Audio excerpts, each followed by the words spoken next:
السلام علیکم اسٹوڈنٹس، کیسے ہیں آپ؟ امید ہے کہ آپ سب خیریت سے ہوں گے۔ اور جو ہم نے پہلے نظموں کی تشریح کی ہے وہ یقیناً آپ لوگوں نے اس کی دہرائی کر لی ہوگی، اس کو یاد کر لیا ہوگا۔ یاد کر لیا ہے تو بہت اچھی بات ہے۔ آج ہم غزلوں کی دہرائی سٹارٹ کرتے ہیں۔ اس ویک میں آپ نے ساری غزلوں کی تشریح کی دہرائی کرنی ہے، اوکے؟ غزل کے بارے میں تھوڑا سا میں آپ کو کہ اس کا کام شروع کرنے سے پہلے تھوڑا سا بتاتے چلوں کہ اس کے معنی اور مفہوم کیا ہے، اس کی تشریح کس طریقے سے کرتے ہیں۔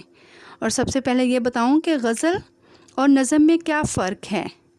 غزل جو ہے اس کا ہر شعر کیا ہے، اپنا مفہوم رکھتا ہے، ایک الگ مفہوم رکھتا ہے، یعنی کہ اب ایک الگ اس کا ہر ایک شعر کا اپنا مضمون ہوتا ہے، جبکہ جو نظم ہے وہ ایک ہی مضمون، ایک ہی ٹاپک پر پوری لکھی جاتی ہے، اوکے؟ اب اس کے معنی اور مفہوم کو تھوڑا سا سمجھ لیں کہ غزل کے لغوی معنی ہیں عشق و محبت کی باتیں کرنا یا عورت سے باتیں کرنا، شکار کے وقت ہرن کے منہ سے جو فریاد نکلتی ہے اس کو بھی غزل کہتے ہیں۔ مولانا حالی لکھتے ہیں کہ محبت کا دائرہ بہت وسیع ہے، انسان کو انسان سے، اپنے ملک اور قوم سے اور سب سے بڑھ کر خدا سے محبت ہوتی ہے، اس لیے اسے صرف عورت کی ذات تک محدود نہیں کرنا چاہیے۔ اب دیکھیں آپ کے سامنے جو میں نے لکھا ہے وہ تھوڑا سا مختصر لکھا ہے، لیکن میں اس کو وضاحت کے ساتھ آپ کے سامنے کیا ہے ڈکٹیٹ کر رہی ہوں۔ نیکسٹ ہے اشعار کی تشریح، یعنی کہ اس کے کرنے کا صحیح طریقہ کیا ہے، کیسے آپ نے کرنی ہے۔ غزل کی تشریح نظم کی تشریح سے بالکل کیا ہوتی ہے، مختلف ہوتی ہے۔ نظم میں کوئی واقعہ یا منظر بیان کیا جاتا ہے، جبکہ غزل میں شاعر اپنے جذبات و احساسات کو پیش کرتا ہے۔ اس لیے غزل کی تشریح کے لیے ضروری ہے کہ پہلے شاعر کے جذبات و احساسات کو سمجھا جائے۔ تمام انسانوں کے جذبات قریب قریب یکساں ایک جیسے ہی تقریباً ہوتے ہیں، اور ایک کامیاب شاعر انہی جذبات انسانی کی بہترین ترجمانی کرتا ہے۔ بقول شاعر، دیکھنا تقریر کی لذت کہ جو اس نے کہا، میں نے یہ جانا کہ گویا یہ بھی میرے دل میں ہے، یعنی کہ دیکھیں جو اس نے بات کہی لگتا ہے کہ جیسے میرے دل میں بھی یہی بات ہے۔ یہی یہاں پہ شاعر اس چیز کی وضاحت کرنا چاہ رہے ہیں کہ یعنی کہ ان کے آپس میں کیا ہے، جذبات ایک انسان ہونے کی حیثیت ہے ملتے جلتے ہی نظر آ رہے ہیں۔ اب ہے غزل کے اشعار کی تشریح کرنے کے لیے چند جو ہیں اصول، چند امور جن کو آپ نے مد نظر رکھنا ہے، وہ تھوڑا سا اس کو میں ڈکٹیٹ کر رہی ہوں۔ لکھے ہوئے آپ کے سامنے میں نے مختصر لکھے ہیں، لیکن میں وضاحت کے ساتھ ان کو آپ کے سامنے بیان کر رہی ہوں۔ نمبر 1 ہے شعر کے صرف ظاہری الفاظ کو نہ دیکھیں، بلکہ یہ دیکھیں کہ ان الفاظ کے پردے میں کیا جذبہ اور احساس چھپا ہوا ہے یا پوشیدہ ہے۔ اس جذبے یا احساس کو سمجھ کر اپنے الفاظ میں بیان کریں۔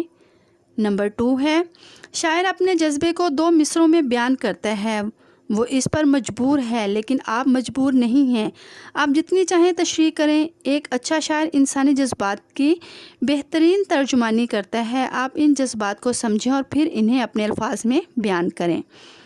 نمبر 3 ہے پہلے شعر کے ظاہری معنی بیان کریں، پھر دیکھیں گے اس کے حقیقی معنی کیا ہیں۔ دوسرے لفظوں میں یہ کہنا زیادہ مناسب ہے کہ پہلے مجازی معنی لیں اور پھر حقیقی معنی بیان کریں۔ مجازی معنی کے لیے آپ کیا ہے تصور کر سکتے ہیں، لیلا مجنوں کو اپنی مثال، یعنی کہ مثال کے طور پر انہیں اپنے سامنے رکھ سکتے ہیں۔ اس سے مفہوم سمجھنے میں آپ کے لیے کیا ہوگا، آسانی ہو جائے گی۔ اور پھر اس سے حقیقی معنی مراد لیں، جیسے میر تقی میر کا شعر ہے، جو تجھ بن نہ جینے کو کہتے تھے ہم، سو اس عہد کو اب وفا کر چلے۔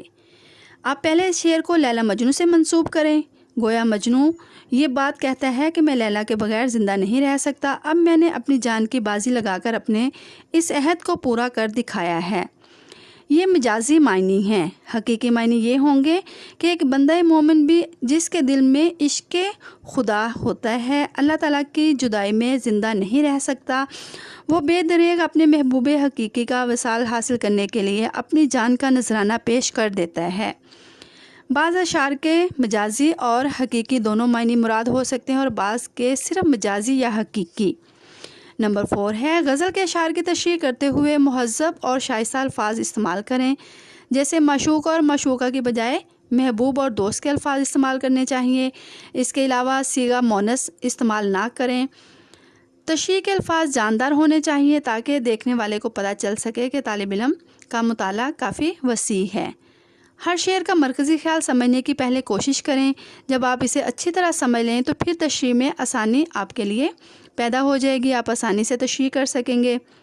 مرکزی خیال شعر کی جان ہوتا ہے، اگر مرکزی خیال سمجھ میں آ جائے تو پھر اس کے مطابق تشریح کرنی آسان ہو جاتی ہے۔ نمبر 6 ہے، آپ کو اچھے شعر یاد ہونے چاہیے تاکہ شعر کی تشریح میں موضوع شعر بھی آپ لکھ سکیں اور پڑھنے والے کو یہ اندازہ ہو کہ طالب علم نصاب کی، یعنی کہ جو آپ کی نصاب کی کتاب ہے، اس کے علاوہ بھی آپ دوسری کتابوں میں دلچسپی بھی رکھتے ہیں اور ان کو پڑھتے بھی ہیں۔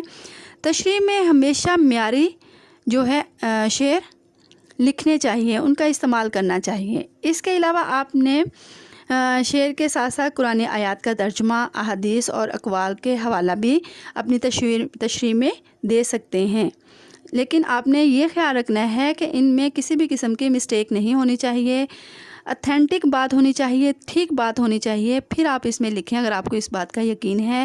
اور یہ بھی ساتھ میں خیال رکھیں کہ اگر اس کی اقتباس کے ساتھ کوئی مطابقت ہے تو پھر لکھیں، ادروائز نہ لکھیں۔ اوکے بیٹا، یہ تھے کچھ اصول اس کے تشریح کرنے کے جو کہ آپ کو میں نے بتائے۔ اب ہے انہی غزل نمبر 2 میں سے ایک شعر جس کی میں نے تشریح آپ کے سامنے پریکٹس کے طور پر آپ کو دکھا رہی ہوں کہ آپ اس کو فالو کرتے ہوئے اپنی پریکٹس کیجئے گا، اسی پیٹرن کو فالو کرتے ہوئے۔ میں نے شعر نمبر 5 لیا ہے، سب سے پہلے شعر لکھا ہے، پھر اس کا حوالہ غزل نمبر 2، شاعر کا نام خواجہ حیدر علی آتش۔ یہاں پہ آپ نے حوالہ متن نہیں لکھنا، کیا لکھنا ہے؟ صرف لفظ حوالہ لکھنا ہے۔ اوکے، پھر آپ مفہوم لکھیں گے۔ مفہوم میں ہے، برہمن کی خواہش کے باوجود اللہ تعالیٰ نے ان کے بتوں کو بولنے کی طاقت نہ دی۔ پھر اس کے بعد آپ تشریح کریں گے۔ تشریح میں آپ نے کیا ہے، جو شاعر ہے اس کا مختصر سا تعارف لکھنا ہے، اس کا تشریح کے ساتھ ربط ہونا چاہیے، لفظی بھی اور پیراگراف کی صورت میں بھی، الگ پیراگراف اس کا نہیں بنانا۔ ہم اس کی تشریح سٹارٹ کرتے ہیں۔ آتش دبستانی لکھنؤ کے نمائندہ شاعر ہیں جنہوں نے شاعری میں تخیل کی بلندی اور الفاظ کی نگینہ کاری کو سمو دیا ہے۔ تشبیہات و استعارات اور آتش بیانی آپ کی شاعری کی نمایاں خصوصیات ہیں۔ عشق مزاجی اور عشق حقیقی آپ نے بڑی خوبصورتی سے قلم اٹھایا۔ تشریح طلب شعر میں شاعر بیان کرتے ہیں کہ انسان جس چیز کی پرستش کرتا ہے اس کے بارے میں چاہتا ہے کہ وہ زیادہ سے زیادہ اس کے قریب رہے اور اپنے دل کی بات اس سے کہے اور اس کے خیالات اپنے بارے میں جانے۔ یہاں شاعر نے بت کے لفظ کو محبوب کے لیے مستعار لیا ہے اور برہمن سے مراد یہاں عاشق ہے۔ برہمن کو اپنے آقاؤں بتوں سے، یعنی کہ اپنے بتوں سے بات کرنے کی حسرت رہی، لیکن اللہ تعالیٰ نے بتوں کو بولنے کی طاقت ہی نہیں دی، جبکہ برہمن عاشق کو ساری زندگی اپنے محبوب سے روبرو بات کرنے کی حسرت رہی۔ بقول شاعر، ان بتوں نے نہ کی مسیحائی، ہم نے 100 طرح مرد دیکھا۔ نیکسٹ پیج پہ آ جائیں گے، نیکسٹ لکھیں گے، اس کا پیراگراف نیکسٹ سٹارٹ کریں گے۔ چنانچہ شاعر محبوب کو بت قرار دیتا ہے کیونکہ بت اور محبوب کی قدریں مشترکہ ہیں، یعنی کہ ایک جیسی ہیں۔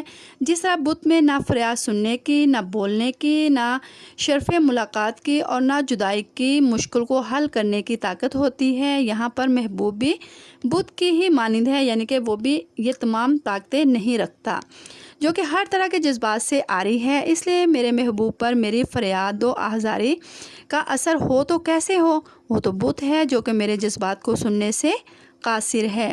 یہی وجہ ہے کہ میں اپنے محبوب کی ملاقات سے محروم ہوں۔ اب دیکھیں، اس کے بعد میں نے اسی شعر سے ریلیٹیو کچھ اضافی اشعار لکھے ہیں جو کہ آپ ان میں سے بھی کوئی شعر اس میں اپنی تشریح میں شامل کر سکتے ہیں، لیکن یہ پوری نظم کے لیے نہیں ہے، صرف شعر نمبر 5 کے لیے ہے، اس چیز کا خاص خیال رکھیے گا۔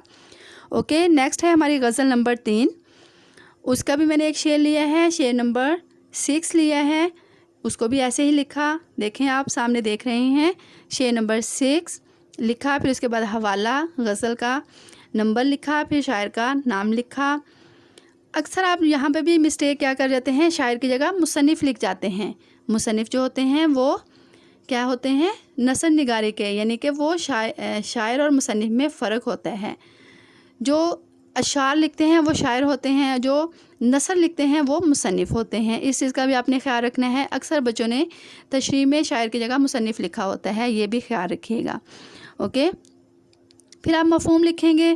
مفہوم میں لکھیں گے مجھے معلوم نہیں کہ دعا کیا ہوتی ہے، البتہ اپنی قیمتی جان تم پر نثار کرتا ہوں.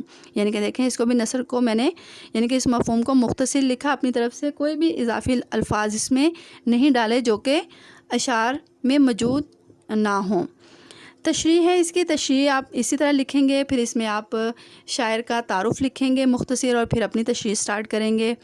مرزا غالب ایک قادر و کلام شاعر تھے. آپ نے اردو فارسی دونوں زبانوں میں شاعری کی. ان کی شاعری میں جدت کا عنصر بہت نمایاں ہے.